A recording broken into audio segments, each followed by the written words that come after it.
Good morning student अब हम बात करने जा रहे हैं वेक्टर के नेक्स्ट लेक्चर पर। उसमें हम बात कर लास्ट लेक्चर में हमने बात किया था student product of two vector से related. Product of two vector से रिलेटेड हमने बात की थी। तो स्टूडेंट इस लेक्चर में हम बात करने जा रहे हैं, उसमें हमने 8 प्रॉपर्टी डिस्कस कर ली थी। अब हम प्रॉपर्टी नंबर 9 पर बात करने जा रहे हैं, dot product and cross product के। Dot product and cross product के स्टूडेंट प्रॉपर्टी नंबर 9 पर बात करने जा रहे हैं।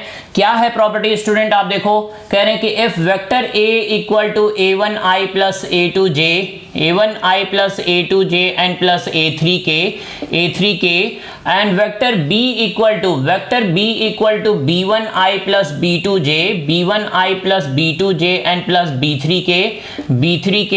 तो स्टूडेंट कह रहे हैं कि देन क्या होगा? स्टूडेंट कह रहे हैं कि इन दोनों का डॉट प्रोडक्ट क्या होगा और इन्हीं दोनों का क्रॉस प्रोडक्ट क्या होगा। स्टूडेंट डॉट प्रोडक्ट क्या होगा और क्रॉस प्रोडक्ट क्या होगा, हम इस पर बात करने जा रहे हैं। ओके प्यारे बच्चों, डॉट प्रोडक्ट क्या होगा एंड क्रॉस प्रोडक्ट क्या होगा, हम इस पर बात करने जा रहे हैं। ये प्रॉपर्टी नंबर 9 है। ओके, देखो आप लोग क्या होगा। तो स्टूडेंट डॉट प्रोडक्ट सिंपली आपको क्या करना है, करस्पॉन्डिंग कंपोनेंट का प्रोडक्ट करना है। सम a1 b1 plus a2 b2 plus a2 b2 plus a3 b3। Student ये डॉट प्रोडक्ट का फॉर्मूला है। कह रहे हैं कि दो वेक्टर अगर कंपोनेंट फॉर्म में होंगे तो उनका हम डॉट प्रोडक्ट करेंगे तो रिजल्ट ये आएगा। बहुत आसान है स्टूडेंट डॉट प्रोडक्ट करना। करस्पॉन्डिंग कंपोनेंट का प्रोडक्ट करना है, सम करना है, डॉट प्रोडक्ट आ जाएगा। स्टूडेंट अगर हमें लेकिन क्रॉस प्रोडक्ट करना होगा, क्रॉस प्रोडक्ट करना होगा तो स्टूडेंट हमें डिटर्मिनेंट की हेल्प लेनी पड़ेगी। आई जे के फर्स्ट रो में रख दिया, फर्स्ट वेक्टर के कंपोनेंट हमने सेकंड रो में रख दिया और सेकंड वेक्टर के कंपोनेंट स्टूडेंट हमने थर्ड रो में रख दिया। ओके स्टूडेंट, इसको हम बोलते हैं डिटर्मिनेंट से हम क्रॉस प्रोडक्ट को प्रेजेंट करते हैं। स्टूडेंट इसको हम ओपन कैसे करेंगे? ओपन करना बहुत आसान है प्यारे बच्चों। क्या करना आपको, देखो ध्यान दो आप, इसकी साइन प्लस, इसकी साइन माइनस, इसकी साइन प्लस। ओके बच्चों, ऐसे ध्यान रखना आपको। ओके क्या करना आपको, देखो आप फर्स्ट रो की वैल्यू i लिख लिया, उससे रिलेटेड रो कॉलम कैंसिल, जो 4 वैल्यू बच गई उसको हमने नोट कर लिया a2 a3 b2 b3। Okay उसके बाद माइनस जे से रिलेटेड आप देखो रो एंड कॉलम डिलीट कर देंगे तो क्या बचेगा student a1 b1 a3 b3 and student उसके बाद k कैप से रिलेटेड क्या होगा, इससे रिलेटेड रो कॉलम डिलीट कर दें तो क्या बचेगा a1 a2 b1 b2। Okay student, क्या बचेगा a1 a2 b1 b2। Okay प्यारे बच्चों, क्या करना आपको, पहले तो हम वो क्या करेंगे, आई जे, ये जो कोफिशिएंट है, जो यूनिट वेक्टर है उसको फर्स्ट रो में रख लेंगे। ये जो फर्स्ट वेक्टर का कंपोनेंट है वो सेकंड रो में, सेकंड वेक्टर का कंपोनेंट थर्ड रो में। ओपन कैसे करना है स्टूडेंट? क्लास 12 की मैथमेटिक्स में डिटर्मिनेंट है, लेकिन यहाँ थोड़ी सी बात है, वो बात आपको ऐसे करनी है। पहले डिटर्मिनेंट फॉर्म कर लेंगे, इसकी साइन प्लस, इसकी माइनस, इसकी प्लस। तो स्टूडेंट प्लस आई जैसे ही नोट करेंगे तो उससे related row and column delete, जो 4 एलिमेंट बच गए वो रख देंगे। अब माइनस जे कैप लिखना है स्टूडेंट, तो क्या करेंगे, उससे related row and column cancel, तो जो 4 एलिमेंट बच गए वो यहां नोट कर लेने हैं। फिर के लिखना है तो स्टूडेंट उससे रिलेटेड रो कॉलम कैंसिल, जो 4 एलिमेंट बच गए वो हम माइनर डिटर्मिनेंट बोलते हैं इसको। ओके तो स्टूडेंट अब इसको सिंप्लीफाई करना है, कैसे करेंगे स्टूडेंट? देखो आप कैसे करेंगे, i cap student cross multiplication करना है, इसका इसमें, तो a2 b3 minus a3 b2 cross multiplication minus J, फिर से cross multiplication a1 b3 student a1 b3 minus a3 b1, फिर से क्रॉस मल्टीप्लीकेशन के कैप में कितना होगा a1 b2 minus a2 b1। Okay student, इस तरीके से हम डिटर्मिनेंट को ओपन करते हैं। ओके प्यारे बच्चों, इस तरीके से हम डिटर्मिनेंट को ओपन करते हैं। तो स्टूडेंट अभी मैंने आपको बता दिया कंपोनेंट फॉर्म में दो वेक्टर आए तो उनका dot product and cross product कैसे करते हैं। ओके बहुत आसान बात है dot product and cross product करना। डॉट प्रोडक्ट तो बहुत आसान है, करस्पॉन्डिंग कंपोनेंट का product and then sum. Cross product में डिटर्मिनेंट थोड़ा सा हम यूज कर रहे हैं, प्रैक्टिस की बात है, जैसे हम क्वेश्चन करेंगे आपको पूरी बात क्लियर हो जाएगी। अभी बस इतना ही समझना है कि डिटर्मिनेंट कैसे ओपन करना है। ओके स्टूडेंट, तो प्रॉपर्टी नंबर 9 से रिलेटेड हमने बात कर ली है। अब हम बात करेंगे प्रॉपर्टी नंबर 10 से रिलेटेड। किससे बात करेंगे स्टूडेंट? प्रॉपर्टी नंबर 10 से रिलेटेड हम बात करने जा रहे हैं। प्रॉपर्टी नंबर 9 हमने कंप्लीट कर ली है। प्रॉपर्टी नंबर 9 पर हमने बात कर ली student. Property number 10, student property number 10 क्या है? Angle between two vectors. Angle between student angle between two vectors. अगर दो वेक्टर्स में स्टूडेंट हमें क्या करना हो, एंगल फाइंड करना हो, दो वेक्टर्स ए एंड बी में अगर हमें एंगल फाइंड करना हो इस थीटा। स्टूडेंट अगर दो वेक्टर में एंगल थीटा है तो वो थीटा कैसे आएगा? वेयर वो थीटा हमें इस फॉर्मूले से फाइंड करना है, cos theta equal to a dot B by magnitude of a into magnitude of b। Okay student कैसे आया ये फॉर्मूला? उसी जो डॉट प्रोडक्ट का फॉर्मूला, यहां से देखो आप cos थीटा चाहिए तो इन दोनों को हमने इधर ट्रांसफर कर दिया, ये फॉर्मूला बन गया। दो वेक्टर में स्टूडेंट जब भी एंगल की बात होगी तो इसी फॉर्मूले को यूज करेंगे, आप इस बात को एकदम रट के रख लो। ओके स्टूडेंट टॉपिक नंबर 10 इसमें क्या है? इसमें क्रॉस प्रोडक्ट में जो टॉपिक नंबर 10 है वो क्या है? A unit vector. Student a unit vector perpendicular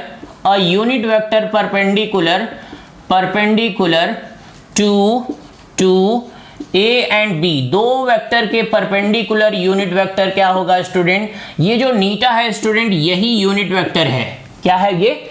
unit vector, perpendicular unit vector है स्टूडेंट। कह रहे हैं कि ये यूनिट वेक्टर यही है। आप देखो कह रहे हैं कि इसी यूनिट वेक्टर की बात कर रहे हैं, ये ए और बी दोनों पे परपेंडिकुलर होगा। ये बात अब एकदम स्टूडेंट रट के रखनी है।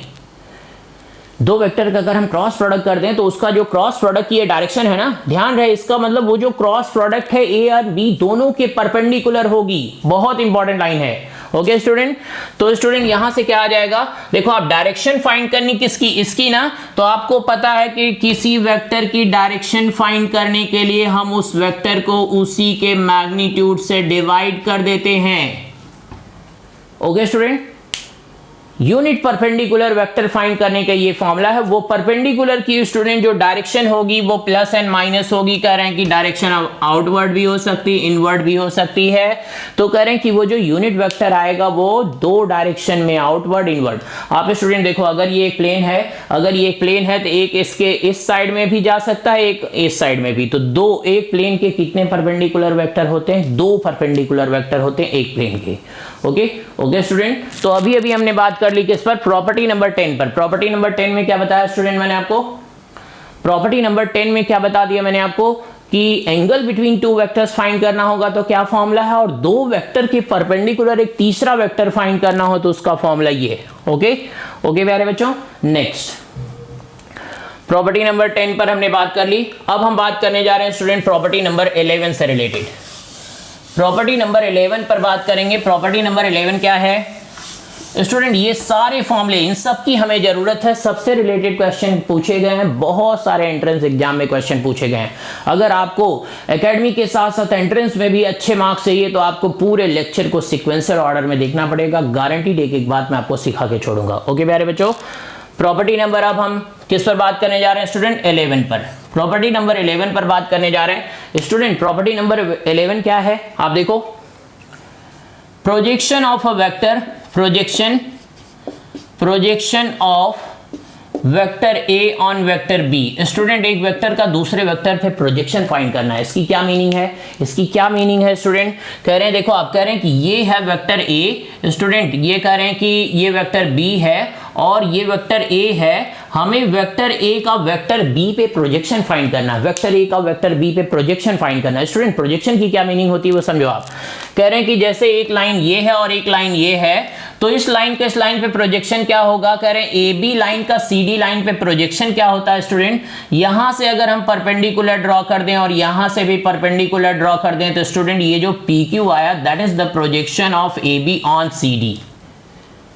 ए बी का सी डी पर ये प्रोजेक्शन है, इसी को हम प्रोजेक्शन बोलते हैं। तो स्टूडेंट इस केस में क्या होगा? आप देखो कह रहे हैं कि इस केस में क्या होगा? इसका मतलब ये तो इसी पॉइंट पर है, यहां से अगर हम परपेंडिकुलर ड्रॉ कर दें तो स्टूडेंट आप देखो अगर ये O है, ये A है और ये B है, तो स्टूडेंट ये जो OM आ रहा है यही प्रोजेक्शन है। इसी की बात कर रहे हैं, इसी को फाइंड करना है इस टॉपिक में हमें। A का B पे प्रोजेक्शन, दैट मीन्स OM की वैल्यू फाइंड करनी है। ओके बच्चों, OM की वैल्यू फाइंड करनी है तो कैसे आएगा स्टूडेंट? देखो आप OM की वैल्यू क्या होगी स्टूडेंट? OM की वैल्यू होगी A dot B by magnitude of B। Okay, ये प्रोजेक्शन का फॉर्मूला है स्टूडेंट। ये प्रोजेक्शन का फॉर्मूला है। एक वेक्टर का दूसरे वेक्टर पे प्रोजेक्शन ऐसे हम फाइंड करते हैं, एक वेक्टर का दूसरे वेक्टर पे प्रोजेक्शन। ध्यान देने की बात है स्टूडेंट, ये वेक्टर है, इसके दो कंपोनेंट होंगे, एक OM और एक MB। तो कह रहे हैं वो जो पहला x एक्सिस के लॉन्ग कंपोनेंट है ना, वो वाली बात पूछ रहे हैं। इसका मतलब आप देखो क्या पूछ रहे हैं, हॉरिजॉन्टल कंपोनेंट। हॉरिजॉन्टल कंपोनेंट का फॉर्मूला स्टूडेंट आप a cos थीटा भी जानते हो, क्या जानते हो, a cos थीटा। तो a को अगर हम यहां पे रखें और cos थीटा की वैल्यू लाके यहां से रख दें स्टूडेंट, तो ये फॉर्मूला आ जाएगा। उसी तरीके से ये फॉर्मूला डिराइव्ड है। स्टूडेंट आप ध्यान से देखो, मैंने आपको कंपोनेंट बताया, इसका कंपोनेंट ये हॉरिजॉन्टल कंपोनेंट होगा ना, तो हॉरिजॉन्टल कंपोनेंट का मतलब अगर हम ये एंगल थीटा एज्यूम कर लें स्टूडेंट, इसको थीटा एज्यूम कर लें, तो हॉरिजॉन्टल कंपोनेंट क्या होगा, a cos थीटा। cos की वैल्यू यहां से लाके आप पुट कर दो cos की जगह, तो ये फॉर्मूला आ जाएगा। ओके प्यारे बच्चों, तो हमने क्या बात की, कंपोनेंट कर रहे हैं, प्रोजेक्शन कैसे फाइंड करेंगे स्टूडेंट, प्रोजेक्शन कैसे फाइंड करेंगे, दैट मीन्स हम क्या फाइंड कर रहे हैं स्टूडेंट, इस वेक्टर का डॉट प्रोडक्ट के टर्म में हॉरिजॉन्टल कंपोनेंट उसी का नाम हमने बदल दिया, प्रोजेक्शन रख दिया है। ओके स्टूडेंट 11th टॉपिक इसमें क्या है, इसमें क्या है, वेक्टर कंपोनेंट ऑफ ए। ये स्केलर कंपोनेंट है स्टूडेंट, ये स्केलर कंपोनेंट है, OM की वैल्यू आ रही है। Vector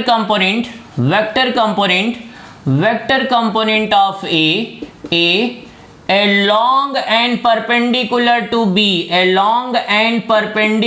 to B। स्टूडेंट क्या करना है यहाँ पे, करें A के दोनों कंपोनेंट बताने हैं, A के दोनों कंपोनेंट, ये भी बताना है, ये भी बताना है, लेकिन कैसे, वेक्टर कंपोनेंट बताना है। ये जो कंपोनेंट है ये स्केलर कंपोनेंट है, कैसा कंपोनेंट बताना है स्टूडेंट, वेक्टर कंपोनेंट बताना है। तो देखो आप स्टूडेंट, जो फर्स्ट जो along कंपोनेंट होगा वो क्या होगा, along कंपोनेंट जो होगा स्टूडेंट वो क्या होगा, along कंपोनेंट क्या होगा, देखो आप क्या होगा स्टूडेंट, स्केलर वैल्यू तो यही रहेगी a dot B and magnitude of b। अब इसी में हमने b के along फाइंड करना है, तो b की डायरेक्शन इन्वॉल्व कर दी, तो b कैप की वैल्यू क्या होती है स्टूडेंट, b कैप की वैल्यू क्या होती है, a dot B by magnitude of b, और b कैप को हम लिखेंगे b by magnitude of b। तो स्टूडेंट यहां से फॉर्मूला बन गया a dot b into B by b का स्क्वायर।